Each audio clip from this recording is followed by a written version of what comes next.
Bu videoda 2001 yapımı psikolojik gerilim filmi Session 9'ın çarpıcı hikayesini sizlerle paylaşıyoruz. Film, karakterlerin ruhsal çöküşlerini ve içsel karanlıklarını büyük bir ustalıkla işlerken, korkuyu sessizlikle inşa ediyor. Gizemli atmosferi ve akılda kalıcı finaliyle izleyiciyi zihinsel bir labirentin içine çekiyor. Hikayemiz, Massachusetts'teki terk edilmiş Danvers State Hospital'da geçiyor. Bu gerçek mekan, filmin ürpertici atmosferine katkıda bulunuyor. Gordon Fleming isimli karakterimiz, yeni doğan bebeğiyle ilgilenmeye çalışan bir baba ve aynı zamanda küçük bir temizlik firmasının sahibidir. Ciddi mali sıkıntılarla boğuştuğu için, Danvers'taki asbest temizliği işini almak zorundadır. Ancak bu işin çok kısa sürede bitirilmesi gerekmektedir.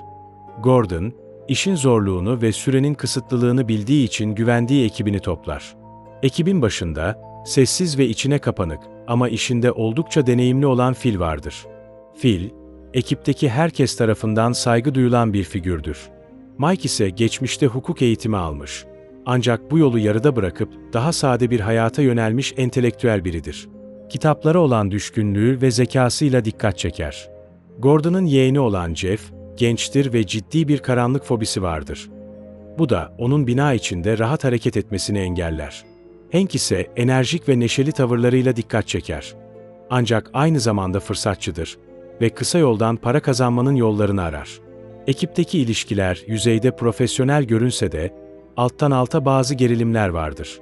Özellikle Phil ve Hank'in arasında soğuk bir hava esmektedir. Bunun nedeni, Hank'in bir zamanlar Phil'in sevgilisiyle birlikte olmasıdır. Bu durum, ikili arasında kırgınlık yaratmış, konuşulmasa da sürekli hissedilen bir gerginlik oluşturmuştur. Ekip çalışırken bu çatışma zaman zaman yüzeye çıkar. Özellikle stresli anlarda gerilimi daha da artırır. İlk gün hastaneye geldiklerinde, bina neredeyse zamana karşı donmuş gibidir. Paslı kapılar, soyulmuş duvar boyaları, kırık camlar ve sessizlik. Hastane, dışarıdan bakıldığında sadece terk edilmiş bir bina gibi görünse de, içeride dolaştıkça geçmişin izleri ve karanlık anılar sanki duvarlardan fısıldar. Mike, bodrum katında keşfettiği arşiv odasında eski terapi seanslarının kayıtlarını bulur.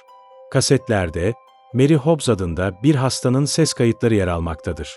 Mary'nin çoklu kişilik bozukluğu vardır ve Susan, Princess ve Simon isimli 3 alter egosuyla yapılan seanslar sırayla kaydedilmiştir. İlk iki kişilik oldukça zararsız görünse de Simon, karanlık ve tehdit edici bir yapıya sahiptir. Mike, her gün işten sonra gizlice bu kasetleri dinlemeye başlar. Bu sırada ekip binanın farklı bölgelerinde çalışmaktadır.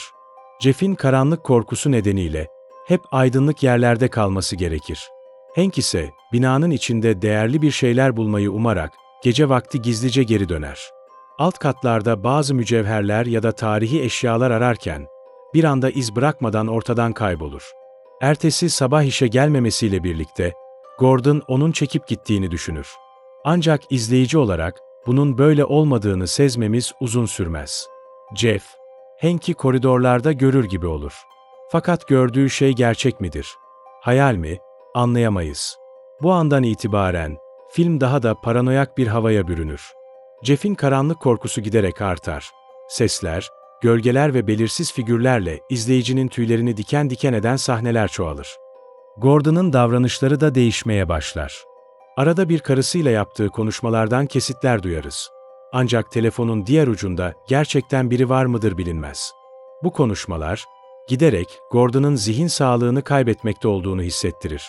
Özellikle kulaklarında çınlayan bir ses ve sürekli tekrar eden sessizlik vurgusu, onun iç dünyasındaki çöküşü simgeler.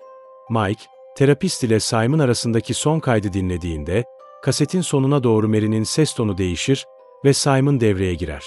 Cümlesi tüyler ürperticidir. "Ben hep buradaydım." Bu, Simon'ın sadece Mary'e ait bir kişilik değil, insan doğasının karanlık bir yansıması olduğunu düşündürür.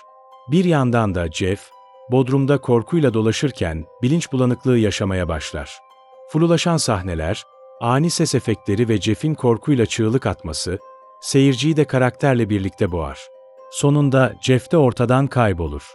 Phil, Gordon'ın davranışlarındaki değişimlerden giderek daha fazla rahatsız olmaya başlar ve onu sorgulamaya iter. Gordon'ın gerginliğini ve içe kapanıklığı arttıkça, Phil ile aralarındaki tartışmalar da sertleşir.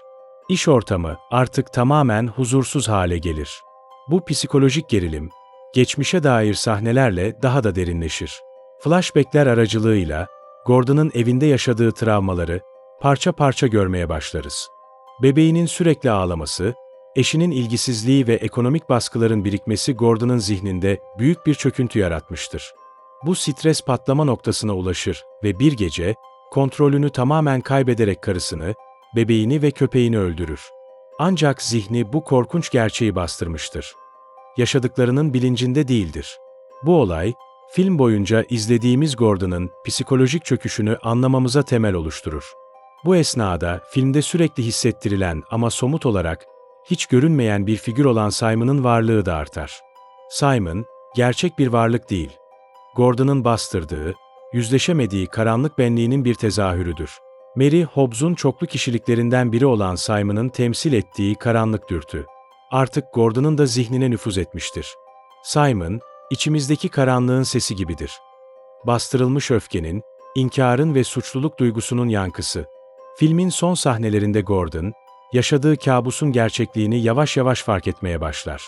Etrafında olup bitenlerin, arkadaşlarının kayboluşlarının ve kendi karanlık düşüncelerinin birbiriyle bağlantılı olduğunu idrak eder. Mike, Phil, Hank ve Jeff'in aslında, Gordon'ın elinde ölmüş olabileceği ihtimali giderek belirginleşir. Film, bu detayları açıkça göstermese de, kamera açıları ve sahne geçişleriyle seyirciye bu gerçeği sezdirir. Gordon, harabe haline gelmiş hastanede tek başına kalmıştır. Duvarlar yankılanır, zaman algısı dağılmış gibidir.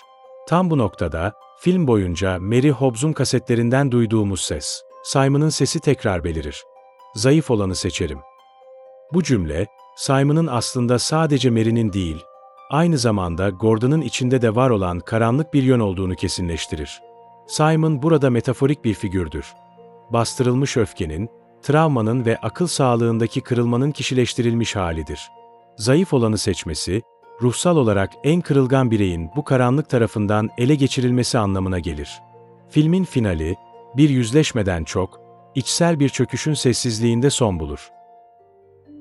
Session 9, insanın içindeki bastırılmış, karanlık dürtülerin dışavurumunu metaforik bir yapıda işler. Mary Hobbs'un çoklu kişilikleri ve Gordon'ın zihinsel çözülüşü, birbirine paralel anlatımlardır. Simon karakteri, sadece Mary'nin değil, her insanın içinde var olabilecek karanlık ve yıkıcı eğilimleri sembolize eder. Film, doğaüstü öğeler barındırıyor gibi görünse de, aslında her şey insan psikolojisinin bir ürünü olarak sunulur. Danvers Hastanesi, karakterlerin iç dünyalarını temsil eden bir zihinsel labirente dönüşür. Her koridor, bastırılmış travmalarla ve suçluluk duygularıyla doludur. İzleyicinin en çok zorlandığı nokta, olan bitenin ne kadarının gerçek olduğu, ne kadarının karakterlerin zihinsel kırılmalarına ait olduğunu ayırt edememesidir. Bu belirsizlik, Session 9'ın asıl korku kaynağını oluşturur. Eğer bu anlatımı beğendiyseniz, Ekran Arkası TV kanalımıza abone olmayı, videoyu beğenmeyi ve düşüncelerinizi yorumlarda paylaşmayı unutmayın.